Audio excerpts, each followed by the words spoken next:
Bismillah. Innal hamdalillah nahmaduhu wa nasta'inuhu wa nastaghfiruh wa na'udzu billahi min shururi anfusina wa min sayyiati a'malina. May yahdihillahu fala mudilla lahu wa may yudlil fala hadiyalah.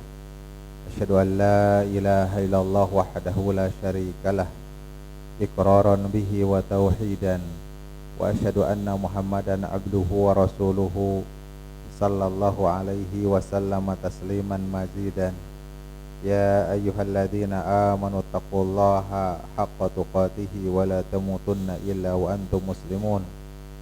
Fa inna asdaqal hadithi kitabullah wa khairal hadi hadi Muhammadin sallallahu alaihi wasallam wa syarrul umuri muhdatsatuha fa inna kulla muhdatsatin bid'ah wa kulla bid'atin dhalalah wa kulla dhalalatin finnar.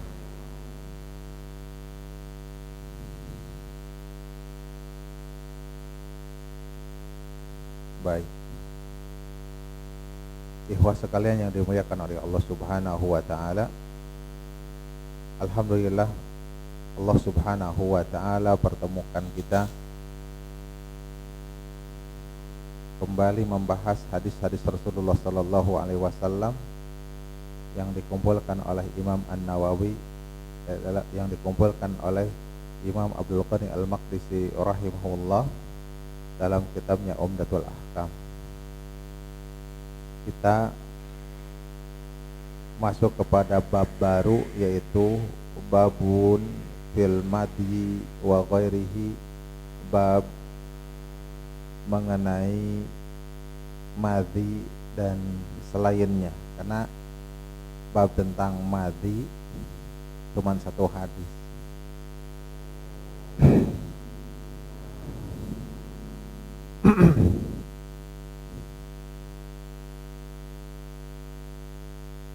Madhi adalah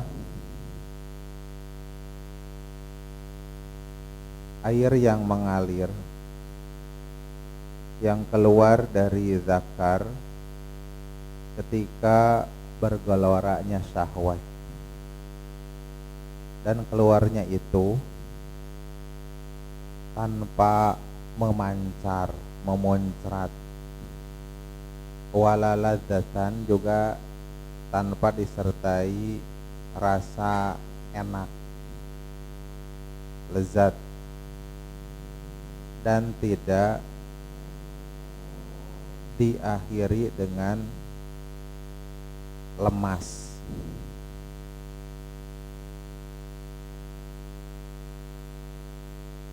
Dan kadang keluarnya itu tidak terasa,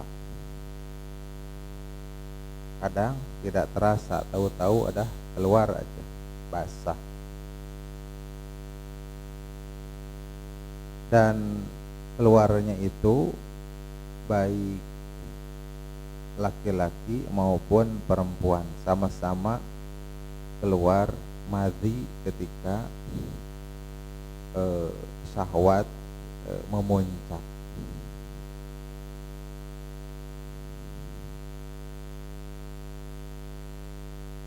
Disebutkan takrif yang lain, ma'un raqiq, air yang lembut,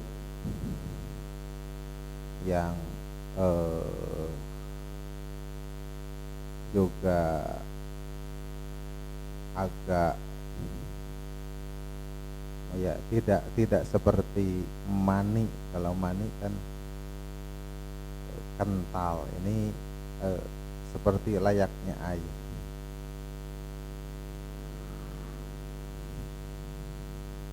Tanpa memancar, berbeda dengan air mani yang memancar. Tanpa ada kelezatan, juga berbeda dengan air mani yang keluarnya terasa nyaman, tidak diikuti dengan lemas. Beda dengan air mani juga takrifnya. Air mani keluar membuat lemas, capek, melepaskannya itu. Sudah pada balik Oh, ayo anak-anak ini. Baik. Kita masuk kepada hadis yang pertama. Siapa yang bawa kitab? Silahkan.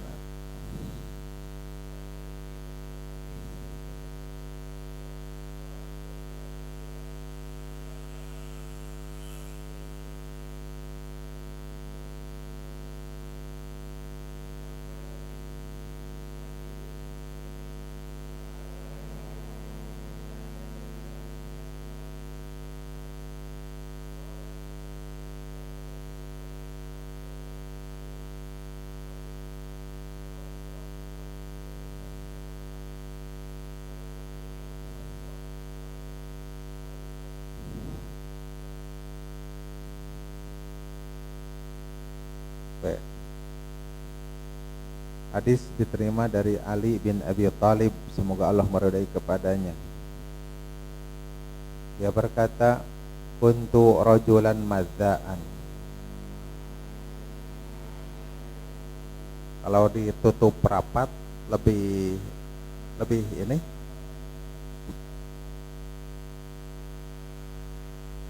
Cuman ini berarti harus dihidupkan kalau itu rapat.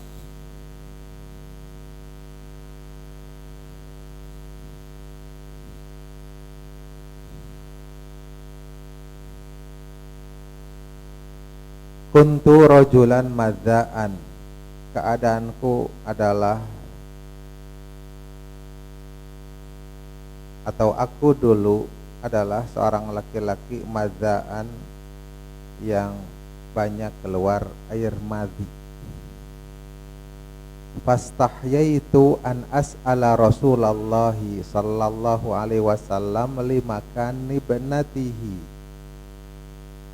Aku malu bertanya kepada Rasulullah sallallahu alaihi wasallam karena kedudukan putriku, putrinya. Siapa putrinya? Siapa putrinya? Fatimah, istri siapa? Istri Ali. Ya, berarti nanya urusan kemaluan dan urusan syahwat terhadap mertua, ya, malu. Fa amartul Miqdada ibna al-Aswadi fasa'alahu, maka aku menyuruh Al-Miqdad bin Al-Aswad. Lantas dia bertanya kepada Rasulullah sallallahu alaihi wasallam. Faqala, maka jawab Rasul, yagsilu dzakarahu, hendaklah dia mencuci zakarnya, wa yatawaddau, dan berwudu. Walil Bukhari, dan riwayat Imam Bukhari, apa di sana? Tawaddu waqsil dzakaroka. Betul? Hah? Tawaddu, berwudulah, waqsil dzakaroka, berwudu dan cucilah zakarmu. Di dalam kitab yang igsil dzakaroka wa tawaddu, cucilah zakarmu dan berwudulah. Wali Muslimin, dan riwayat Muslim, tawaddu, wudulah, wandhah farjaka, dan bersihkanlah farjimu, kemaluanmu.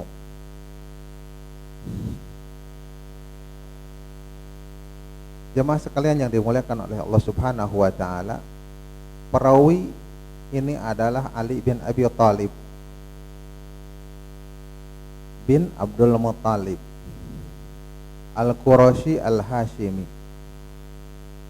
salah satu dari Amirul Mukminin yang ketiga, yang keempat, Amirul Mukminin dan Khulafa Ar-Rasyidun yang keempat. Beliau adalah anak paman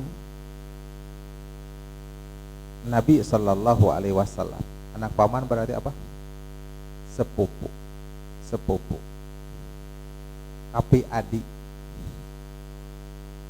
Anak paman kapi adi dinikahkan kepada anaknya. Kapi alo.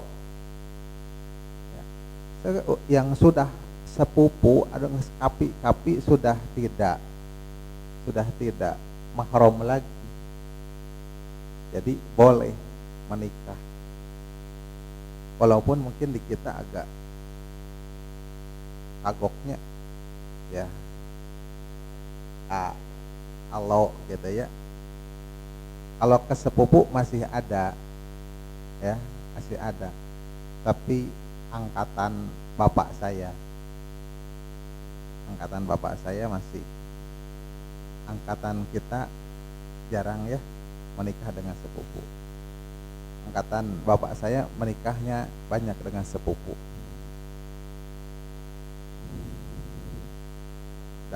Berbagai hal supaya masih terjaga keturunan, terjaga juga harta, jadi dekat batur.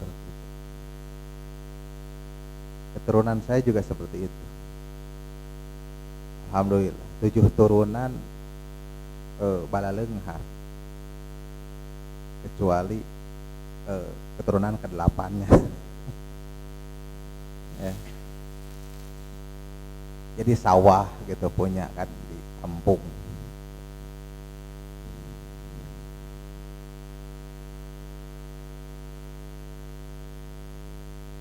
Dilahirkan sebelum diutus Nabi Shallallahu Alaihi Wasallam 10 tahun. Sebelum Nabi apa? Sebelum Nabi jadi Rasul. Sebelum Muhammad jadi Nabi dan Rasul, begitu ya. 10 tahun. Jadi usia 10 tahun berarti kan di antara anak muda yang duluan masuk Islam adalah Ali bin Abi Thalib. Bapaknya mah henteu.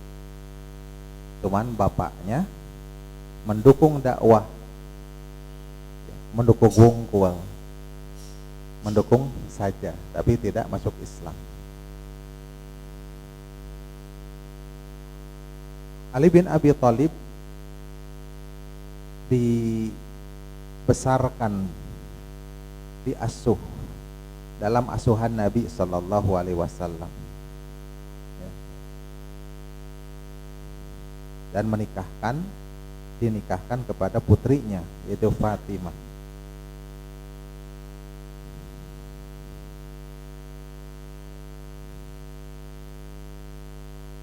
Keutamaan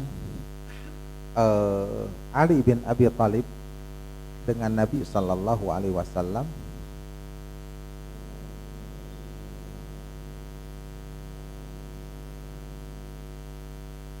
bagaikan Harun dan Musa.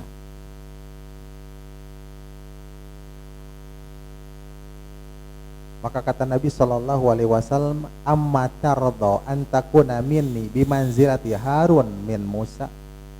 Tidakkah kau ridho hubungan engkau dengan aku itu seperti kedudukan Harun dan Musa? Harun dan Musa. Illa annahu la nabiyya ba'di. Hanya saja tidak ada nabi setelahku. Lamun mah aya nabi setelah nabi kita Muhammad sallallahu alaihi wasallam, Ali bin Abi Thalib. Apa? Nabi sallallahu alaihi wasallam menjamin kepada Ali bin Abi Thalib dengan surga. Termasuk di antara orang yang 10 orang yang dijamin surga, al-mubasyiruna bil jannah. Dan Ali bin Abi Thalib terkenal dengan keberaniannya, terkenal dengan keterampilan berkudanya, ya, terkenal dengan keilmuannya, terkenal dengan kepemimpinannya, terkenal dengan kecerdikannya, luar biasa. Maka ya menikahkan putrinya kepada ya pilihan, orang pilihan semacam beliau. Ini diantara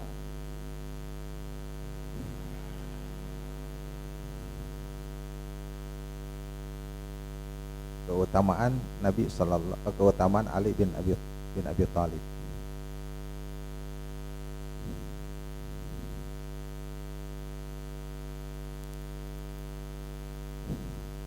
Tadi dikatakan babun fil madhi wal ghairihi, bab tentang madhi dan selainnya dan yang lainnya.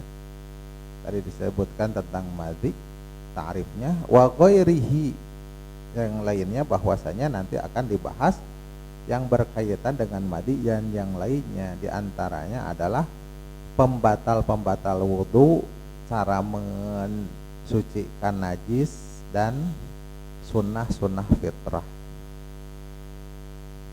Kata Ali bin Abi Thalib pas tahyaitu, aku malu.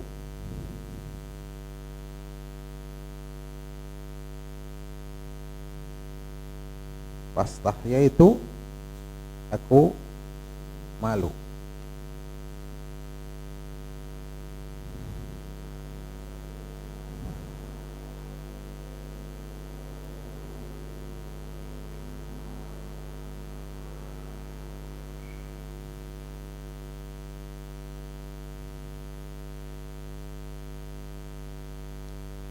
Itu merasakan namanya al-haya,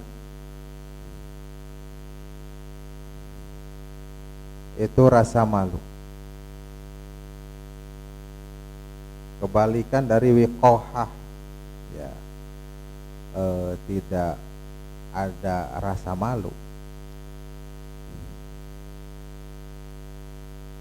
Malu bertanya kepada Rasulullah Sallallahu Alaihi Wasallam, karena apa? Malu alasannya, ilatnya karena kedudukan putrinya yang adalah istri putra beliau dan istrinya. Dan madhi ini adalah hubungannya dengan syahwat. Orang yang banyak keluar madhi berarti orang yang syahwatnya tinggi, ya. Ngomongin syahwat terhadap mertua, apalagi ya apa, kurang pantas, ya, kurang pantas. Mau nggak antum konsultasi seksual kepada mertua? Malu kan? Ya ke dokter lah, atau ke teman yang sudah duluan menikah. Gimana gitu ya? Kan malu, urusan ranjang. Maka memerintahkan Miqdad bin Al-Aswad, Miqdad bin Amr bin Sa'labah Al-Kindi, Miqdad bin Sa'labah Al-Kindi. Al-Aswad dinisbatkan ke Al-Aswad bin Abd Yagus Az-Zuhri. Miqdad termasuk dari orang yang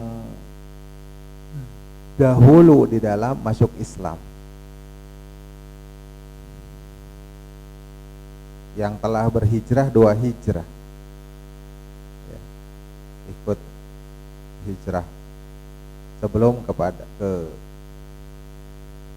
Madinah, termasuk senior juga di kalangan para sahabat.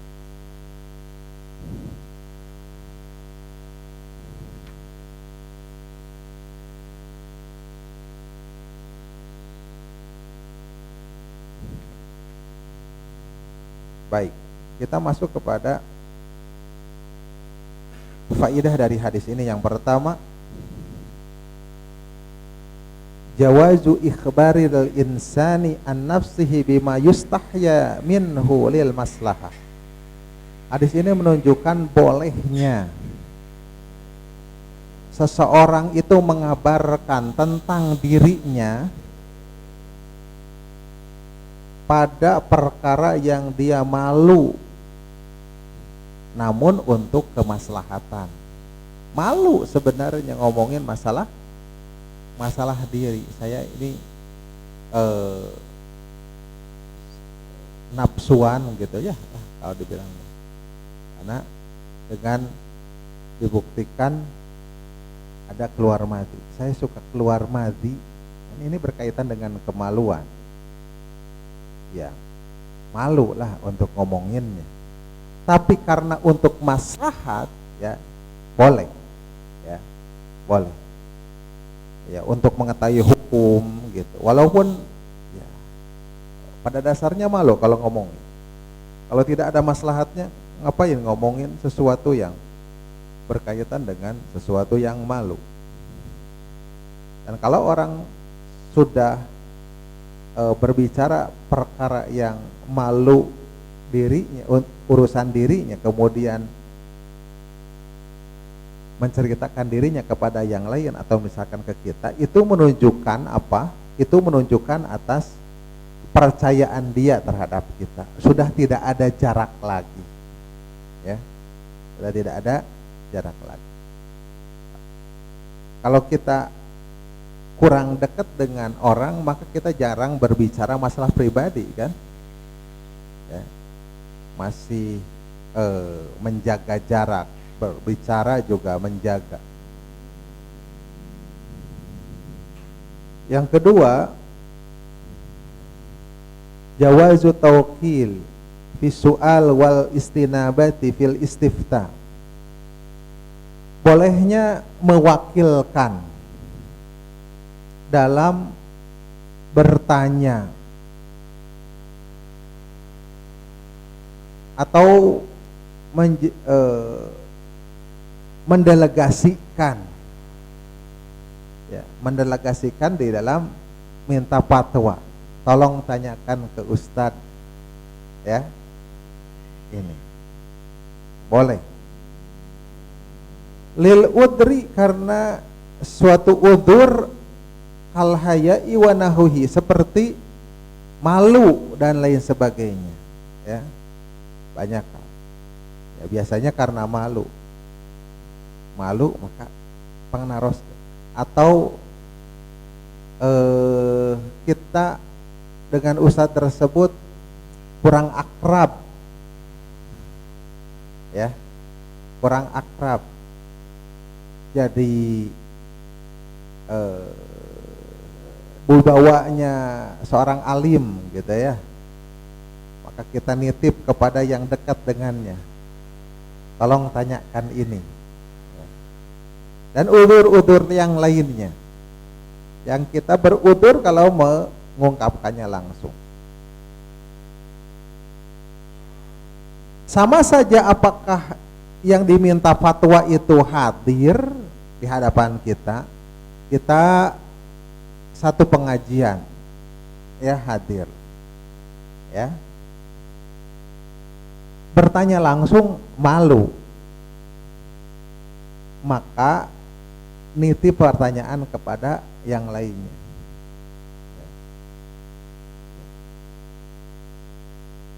Au goiban, atau yang diminta fatwa tidak hadir, jauh, ya, jauh, maka kita mengutus ke sana. Ya. Bisa saja sama-sama hadir, tetapi karena malu diwakili sama yang lain, ya, diwakili sama yang lain. Mungkin ketidakbiasaan bicara, ya. Karena kalau urusan agama, siapa yang mau bertanya, diam gitu ya. Kan orang teh aya nu wanter, aya nu henteu, betul nggak? sebenarnya sih mau nanya, cuman malu gitu di hadapan yang lain itu. Ya. Banyak hal sieun diseungseureikeun bisa. Gitu. Oh gitu wae ditanya. Misalkan katanya pajarkeun teu ngarti puguhnya kan gitu. Nah, banyak hal ya mau yang menghalangi untuk bertanya itu. Ya. Nah, solusinya adalah menitipkan pertanyaan kepada yang lain. Ya. Misalkan ngaharewas kan iki, pangaraskeun ka Ustaz. Atau nulis. Nah, misalkan karena malu. Disyaratkan yang menjadi wakil itu adalah orang yang terpercaya ya, dalam pemahamannya, dalam hafalannya, dan juga dalam sisi agamanya. Ya. Jadi paham apa yang ditanyakan itu. Ya. Kita nitip pertanyaan sama dia, dianya memahaminya lain, nanya no lain. Ya jawaban Ustaz juga lain. Atau betul pertanyaannya mah jawaban Ustaz begini, tapi pemahamannya kurang. Disampaikannya juga salah kan seperti itu. Jadi si pemahaman hafalan ya. Hafalan ya. Sudah paham gitu, sudah paham. Nyampe gini, kumaha jawaban Ustaz tadi teh. Oh, naonnya teh kumahanya hukum nanti gitu misalkan. Atau pokoknya mah kieu lah. Taliana kumaha? Itu ternyata itu susah ya. Jangan nitip pertanyaan kepada yang itu ya. Pokoknya mah kitu weh. Kitu teh kumaha. Nah, gitu. Jadi pemahaman, hafalan dan agamanya. Supaya menukil pertanyaan itu, supaya bisa menukilkan pertanyaan itu dan juga memahami jawaban sebagaimana mestinya ya. Menukil pertanyaan sesuai dengan pertanyaan, tidak ditambah-tambah, sesuai dengan nukilannya. Jawabannya dipahami, kemudian disampaikan sebagaimana mesti. Itu syaratnya. Ya. Itu pertanyaan, apalagi hadir.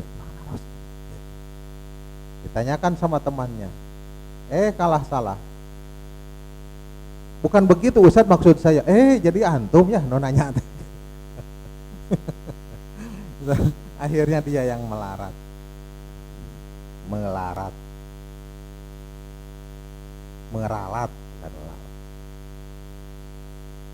Yang ketiga, qabulu khabaril wahidi bil masailil ilmiyati war riwayah. Hadis ini menunjukkan diterimanya khobar ahad, khobar seorang dalam masalah ilmiah dan riwayat ya. Idza kana al mukhbiru thiqatan, apabila keadaan yang membawa kabar itu adalah orang yang siqah ya, sifatnya siqah terpercaya. Kalaupun datangnya dari seorang, kalau orang itu adalah siqah, tidak suka berdusta ya, agamanya bagus ya, maka diterima.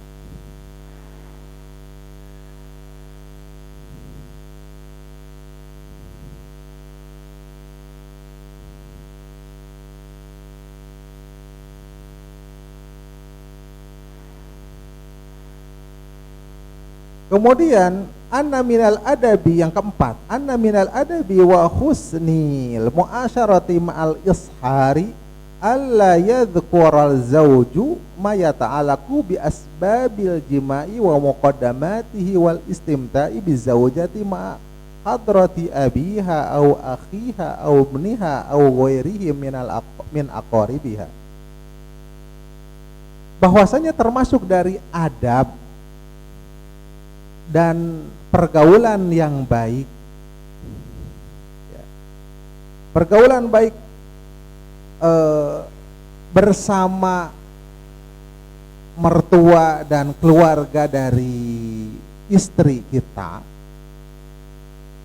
tidak seorang suami itu tidak menceritakan yang berkaitan dengan jima, dengan urusan bercumbu ya, eh, bernikmat, bercumbu, bernikmat-nikmat dengan istri, ya, disaksikan atau dengan adanya ayah istri tersebut, ya, ayah istrinya atau kakaknya, kakak perempuan, kakak laki-laki, ya, atau adik laki-laki, ya, atau anaknya. Anaknya itu tidak mesti anak kita kan, ya, bisa saja kita menikah dengan orang yang sudah punya anak laki-laki, menceritakan dengan ibunya, ya, atau yang lainnya, ya, atau kerabat istri yang lainnya, tidak ada.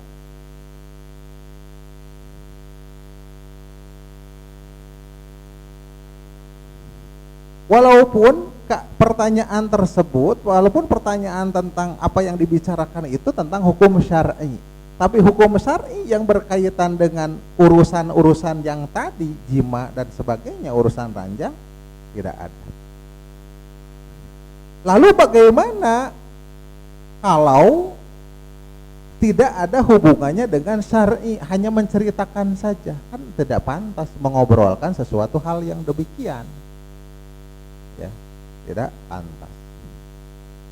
Ini sesuai ya dengan adab kita, ya, ketimuran atau parahyangan, ya, sama. Yang kelima, hadis ini menunjukkan najasatul madhi, kenajisan madhi, likaunihi amarohu bigusli dzakarahu bigusli dzakarihi, karena memerintahkan untuk mencuci zakarnya. Kalau disuruh mencuci berarti apa? Najis. Padalla hadza ala anna hukmal madhi ka hukmil bauli fin najasati. Ini menunjukkan bahwasanya hukum madhi seperti hukum air kencing dalam masalah kenajisannya. Wa ala sahih min qauli ahlil ilmi annahu yu'fa an yasiril madhi.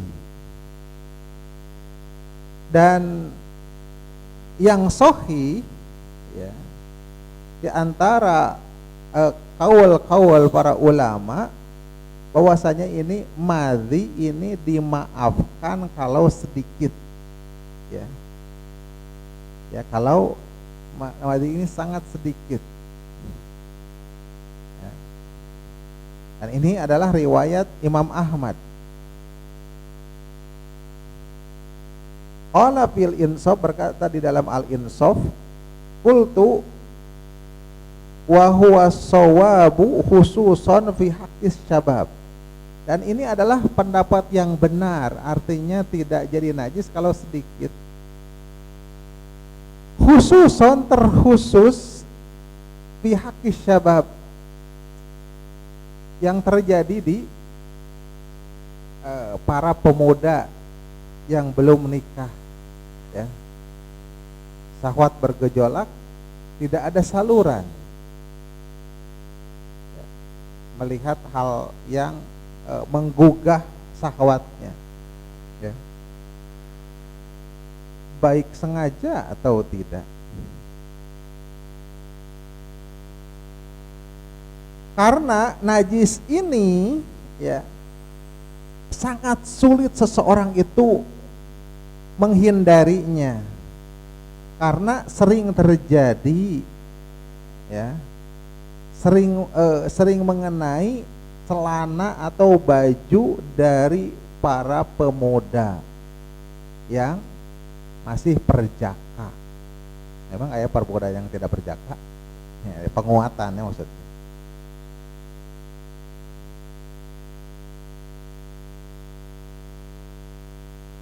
Dan fahiya aula, Dan ini lebih utama bitahfifi min baulil gulam,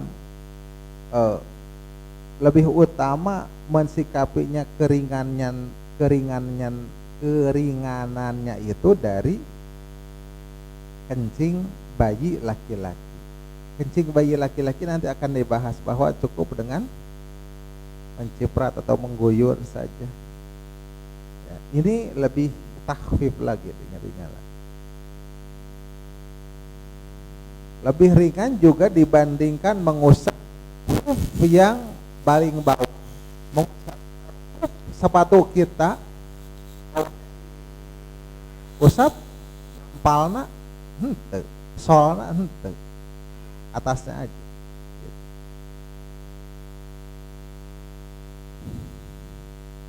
Yang keenam, anal madhiyan naqidun lil wudu, bahwasanya madhi ini membatalkan wudu. Fayatawaddau minhu, maka hendaklah dia wudu dikarenakan madhi, berdasarkan sabda Nabi sallallahu alaihi wasallam, igsil dzakaraka wa tawaddo, cucilah zakarmu dan berwudulah.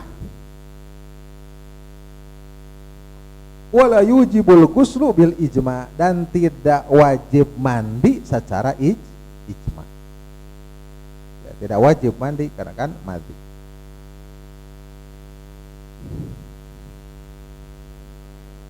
Kemudian yang ketujuh,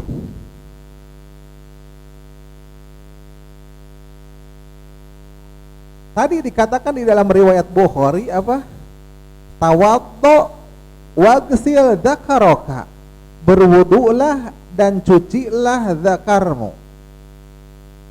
Berwudulah dan cuci zakarmu.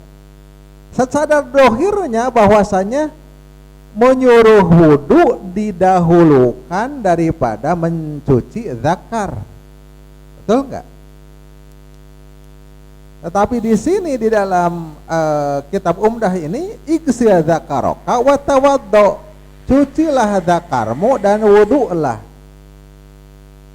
Wau yang tadi tawaddo wa igsil dzakaraka kan wau ya, pakai wau wa, dan wau di sana tidak menunjukkan tartib, artinya tartib itu wudu heula karek apa? Cuci zakarmu. Ya. Karena ada lafaz Muslim yang mengatakan yagsilu dzakarahu wa yatawaddau, hendaklah dia mencuci zakarnya dan berwudu. Ya. Karena ada riwayat yang lain. Jadi yang wa tadi ya, tawaddu wandoh atau tawaddu wagsil dzakaraka ini tidak menunjukkan urutan wa-nya di sana ya. Karena riwayat-riwayat yang ya, itu menunjukkan maksudnya demikian.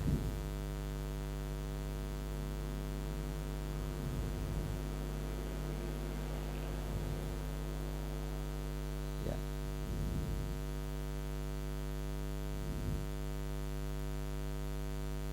Kenapa dia menjelaskan demikian? Karena lebih munasib mendahulukan lebih munasib ya, lebih cocok kalau mendahulukan apa?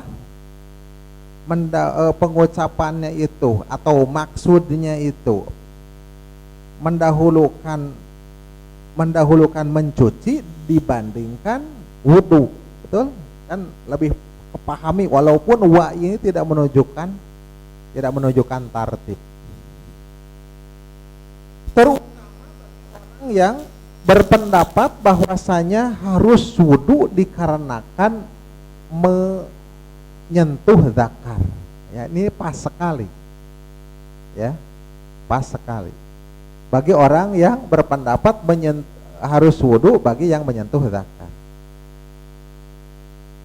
Karena kalau wudu dulu kemudian cuci zakarmu, atuh yang berpendapat pada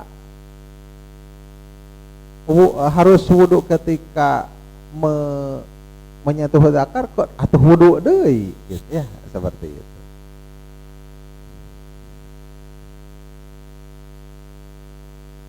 Yang kedelapan,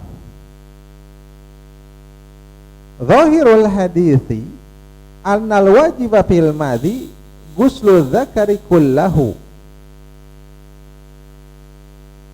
kullihi ma asabahul madhiyu wa ma lam yusibhu.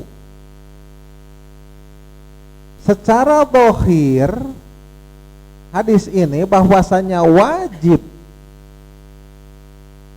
dalam hal madhi ini mencuci zakar seluruhnya, baik apa yang terkena madhi ataupun tidak. Yang kena madhi apa? Bagian mana? Yang kena madhi, yang keluar madhi, bagian kepalanya kan? Tapi harus dicuci seluruhnya, ya, seluruhnya. Maksudnya batang zakarnya. Dzunal unsayain, selain dua buah pelir. Ya. Kalau ngomongin yang kayak ini harus serius. Ya. Dulu saya pernah sekolah SMA kan, belajar alat reproduksi kelas berapa? S2 ya, S2 lah ya kalau nggak salah. Belajar alat reproduksi dalam pelajaran biologi. Di kelas saya tidak ada yang ketawa sedikit pun, padahal menerangkan tentang alat reproduksi laki-laki maupun perempuan. Santri tidak ada. Kenapa? Karena ustadznya galak, si gurunya itu galak gitu. Jadi dek seri oge sieun gitunya. Dan gak ada sebenarnya diterangkan detail, ini begini, gambarkeun segala rupa. Gak ada yang serius aja. Karena yang menerangkannya serius. Tapi lamun sama guru yang suka bercanda, bari jeung rada omes misalkan ya, wah geus we kacau pelajarannya kan gitu. Seperti itu.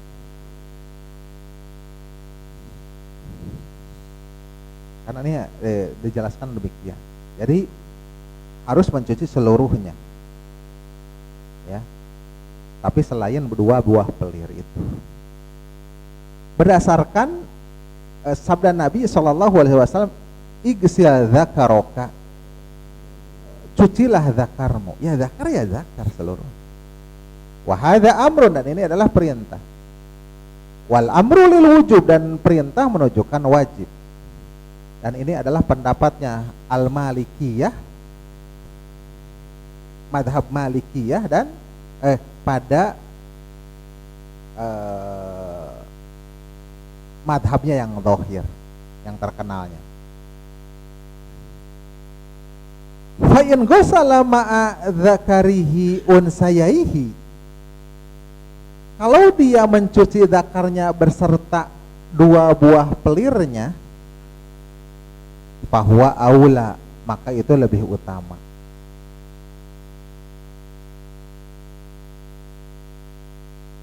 Lebih utama.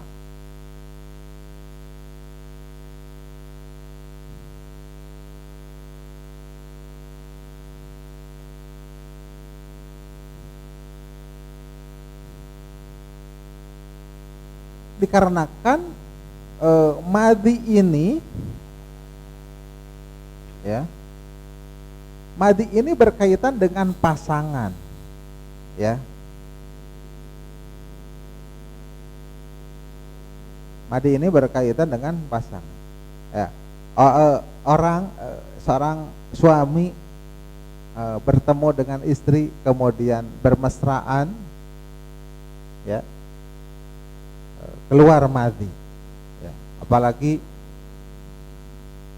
bagi pengantin baru, tidak berlaku pengantin bari, ya, pengantin baru. Mungkin bapak ya, dulu lagi masih muda, ya, sekawur ganti calana deui kan meureun atau pengalaman boa. Ya.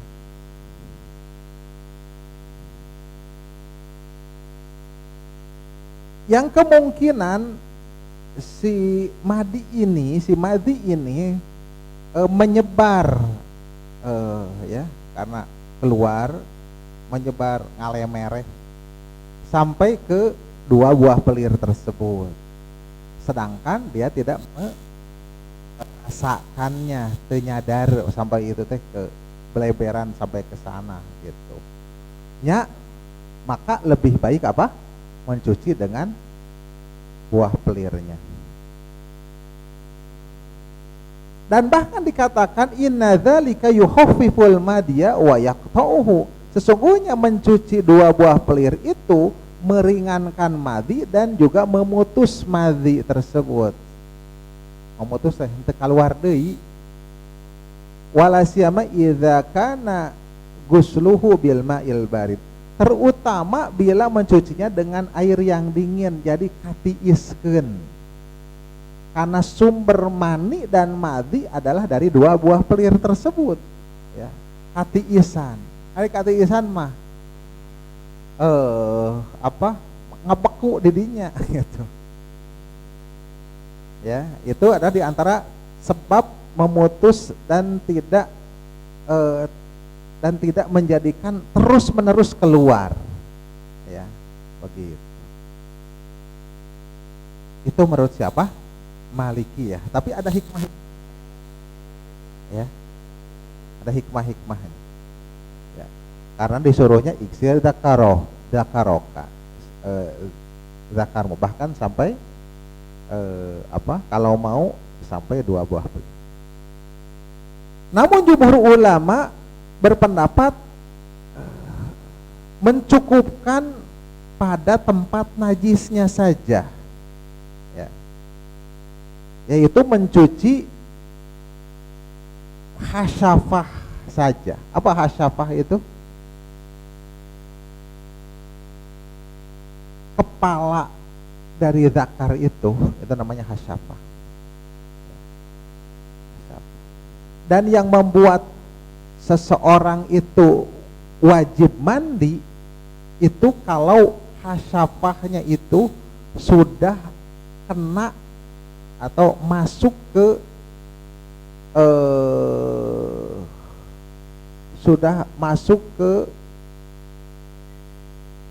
farji istri, walaupun belum semuanya, baru hasyafahnya aja ya udah ya, udah wajib mandi, kan rugi ya, mending teruskeun we kan ya. Seorang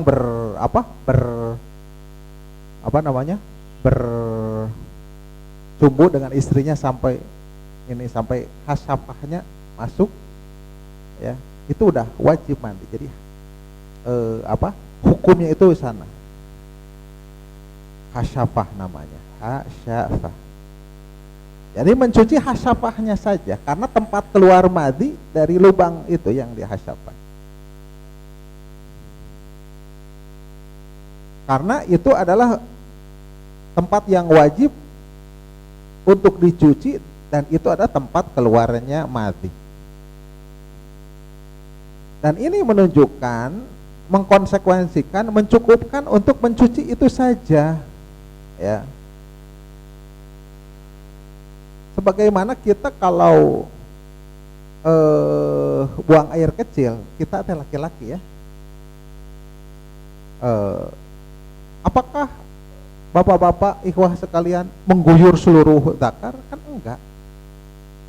Yang tempat keluarnya saja yang dicuci itu, kan seperti itu. Ya, begitupun madhi. Ya. Kata jumhur ulama seperti itu.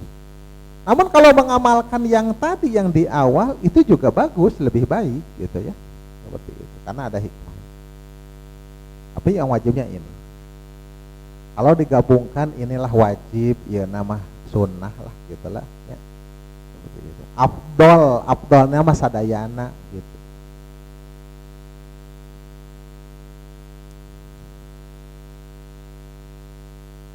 Ada riwayat dari Ibnu Abbas radhiyallahu anhu bahwasanya dia berkata tentang madhi, yagsilu hasyafatahu wa yatawaddo. Dia mencuci hasyafahnya saja, yang tadi tahu paham ya hasyafah, dan berwudu. Begitu riwayat dari Ibnu Abbas.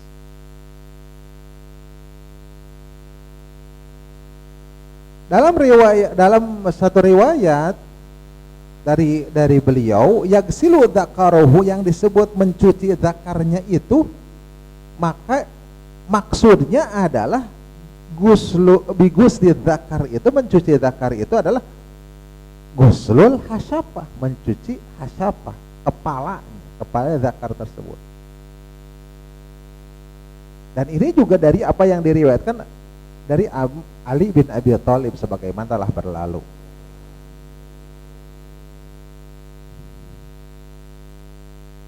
Yang ke-9,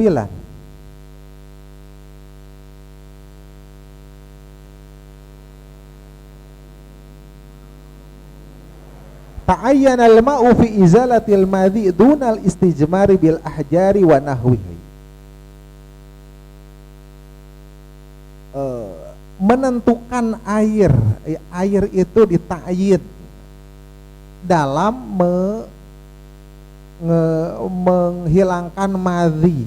Jadi untuk menghilangkan madhi dita'yin kudu kucai, harus dengan air, tidak dengan istijmar.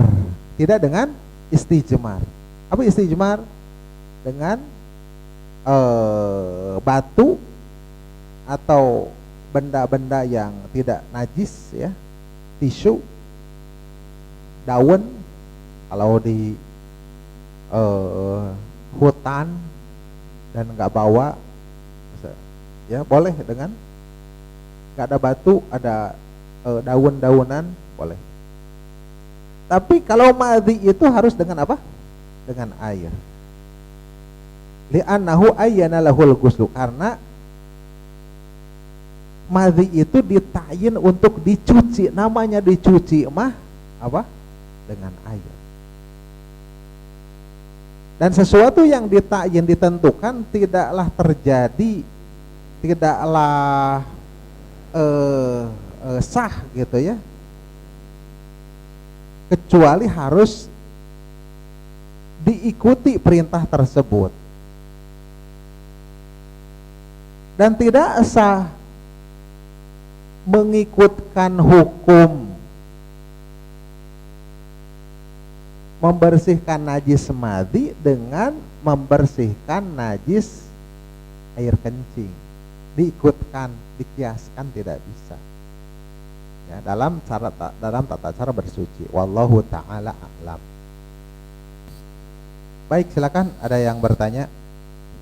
Madhi ini bukan hanya laki-laki ya, karena kebetulan yang bertanya itu Ali bin Abi Thalib, maka banyaknya berkaitan pembahasan tadi laki-laki. Tapi madhi itu dari keluar juga dari perempuan, dan ini berkaitan dengan syahwat. Berarti apa-apa yang terjadi, apa-apa yang tadi dijelaskan, walaupun tadi ngomongin tentang kemaluan laki-laki, ini juga berlaku kepada perempuan juga gitu ya. Jadi ibu-ibu, akhwat-akhwat yang di atas, ini mah lain kajian cocok untuk kami, enggak, ini sama ya, sama ya. Hukumnya berlaku bagi perempuan juga. Silakan.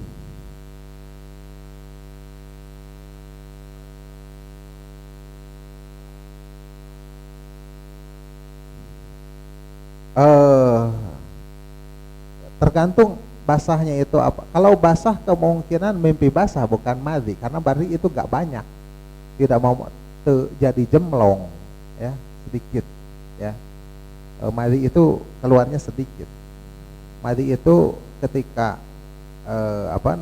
ketika terangsang, ketika syahwat gitu ya, maka madhi itu akan keluar ketika antum ber bermesraan dengan istri, bercumbu walaupun belum jima gitu bisa.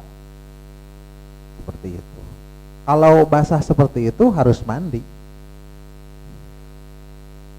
Harus mandi. Kemungkinan kalau basah ya.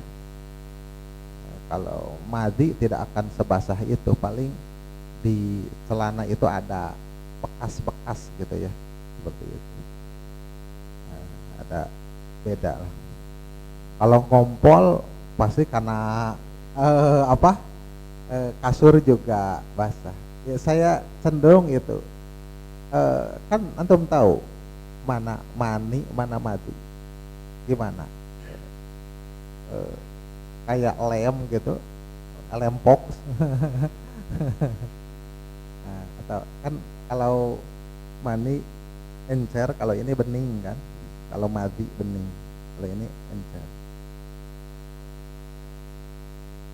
Tapi bisa juga kecapean itu keluar madi, bisa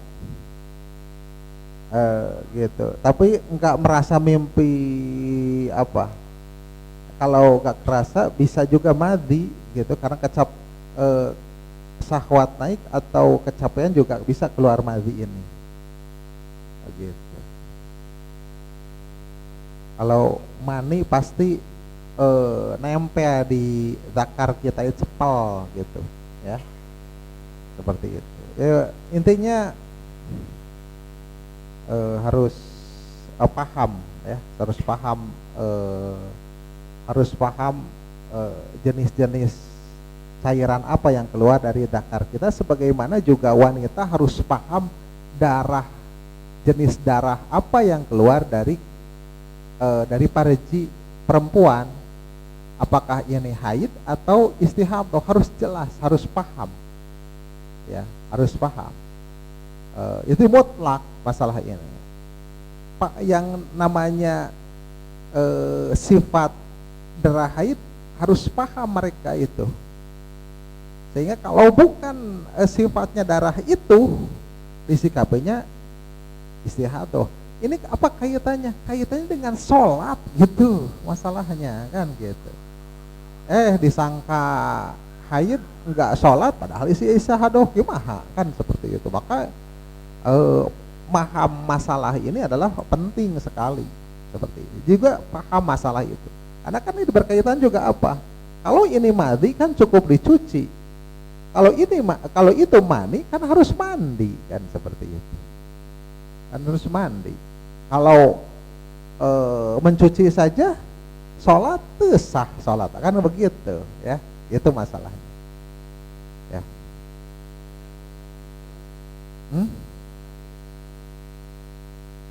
Kalau mandi tidak mandi junub, hanya mencuci. Igsil zakaroka wa tawaddo, cuci zakarmu dan wudu, seperti itu. Ada lagi?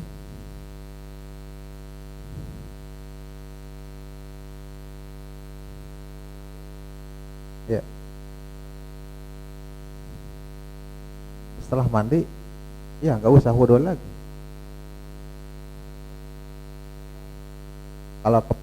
Kalau tergantung pendapat. Kalau antum memegang pendapat bahwasanya memegang zakar itu harus wudu. Kalau memegang zakar itu pendapat antum mengikuti ya, tidak berpendapat kita, karena sudah ada dari sananya. Maka seperti itu. Bagaimana kalau di tengah mandi itu kita pipis keluar kencing, apakah wudu? Guyur deui we. Ya, itu lebih sempurna daripada wudu. Itu lebih sempurna. Ya. Cebok dan diguyurkan air. Atau dengan itu semua, itu lebih sempurna. Ada lagi?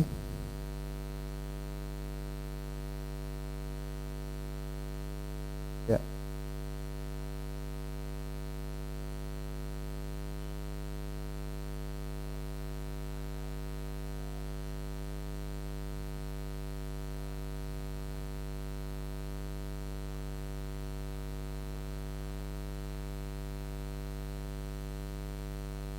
Ya, rata-ratanya jumhur ulama, rata-ratanya, tapi tidak mesti demikian, tidak mutlak demikian. Ya, rata-ratanya ya, aglabnya jumhur ulama itu, karena kan para ulamanya banyak gitu. Rata-rata, tapi tidak mesti demikian. Ya, gitu.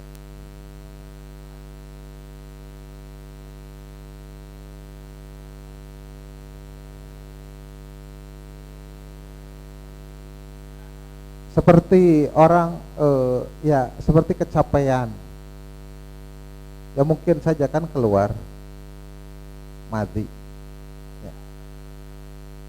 Gimana, bukan keluar madhi yang sedikit, bukan. Ah,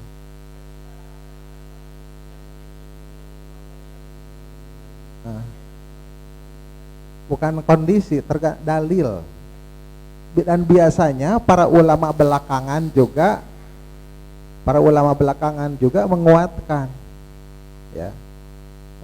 Para ulama belakangan yang kita baca dari kitab-kitab biasanya merojihkan. Jumhur ulama berpendapat demikian, Imam Malik berpendapat demikian, Imam Ahmad berpendapat demikian, Imam Syafi'i berpendapat demikian. Warojih, dan yang rojih adalah anu. Orang mah ketinggal ikutin aja, karena kan kita juga keterbatasan menganalisa ya, menganalisa kita terbatas. Tapi manhajnya adalah ketika pendapat itu intinya mah didasari dengan dalil ya, itu kan metode yang secara globalnya yang penting ada dalilnya ya, dari satu pendapat tersebut gitu. Selanjutnya kan analisanya rumit gitu ya, jadi biar tidak ribet kita menganalisanya. Yang kedua juga ada kaitannya dengan ketenangan seseorang dalam memegang pendapat tersebut. Dan ketenangan itu jadi relatif ya. Seseorang tenangnya memegang pendapat ini, seorang tergantung ya. Toh semua juga ada pertanggungjawabannya. Yang penting kita motivasinya mengikuti kebenaran, bukan mengikuti hawa nafsu. Bisa saja yang diikuti oleh kita pendapat yang ringan di satu perkara dan yang keras di perkara yang lain, kalau motivasinya adalah mengikuti kebenaran. Tapi orang yang mengikuti hawa nafsu selalu akan mencari yang ringan wongkul, atau juga akan yang cari yang berat. Ada orang yang hawa nafsunya cari ekstrim wongkul gitu. Aya orang ayo menangna ringan, dalam hal ini yang ringan aja cari nate gitu. Makanya yang motivasi kita itu motivasinya kebenarannya itu. Ini tenang nih, ini mah jelas nih, ini dalilnya. Oh iya tenang gitu. Jadi Allah juga memandang, tentunya mengetahui tentang motivasi kita mengambil gitu. Ya, seperti itu. Karena bisa saja orang itu tenangnya di satu sisi tenangnya dengan yang keras gitu, haram misalkan. Jadi ini yang dalam hal ini dia tenangnya dengan yang makruhnya, bisa ya, bisa seperti itu. Namun kalau orang itu hanya mencari yang ringan pendapat, tidaklah ada ikhtilaf ulama kecuali dia mencari yang ringan terus. Ini mah apa motifnya? Dan bisa saja tidaklah dalam ikhtilaf ulama dia ngambil yang keras-kerasnya, ini juga bisa hawa nafsu gitu ya, seperti itu. Wallahu a'lam. Ada lagi?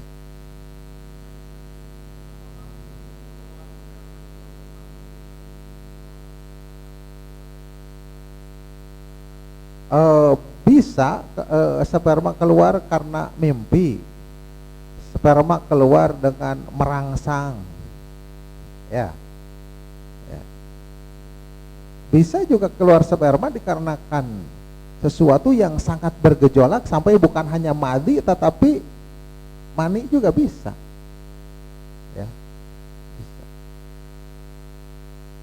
Seperti itu. Maka wajib mandi yang pertama al-ma'u minal ma'i. Keluar air maninya. Dengan berbagai sebabnya. Pokoknya mah keluar mani harus mandi. Ada yang kedua, bertemunya dua hitan. Bertemu dua hitan. Wa in lam yanzil, walaupun tidak keluar. Tidak keluar mani. Tapi dia sudah berhubungan. Atau setarnya dari mulai hasapahnya masuk. Gitu. Itu sudah wajib mandi walaupun tidak keluar. Jadi kita ada dua sebab wajib mandi itu dua. Seperti itu. Bukan dua-duanya katanya aya nu lainna oke, seperti masuk Islam. Tapi ini mah berkaitan dengan tadi ya. Berkaitan dengan ya, jima tanpa keluar tetap mandi ya. Keluar mani tanpa jima mandi juga gitu. Jima dengan keluar disertai keluar maninya ya mah biasa kan gitu.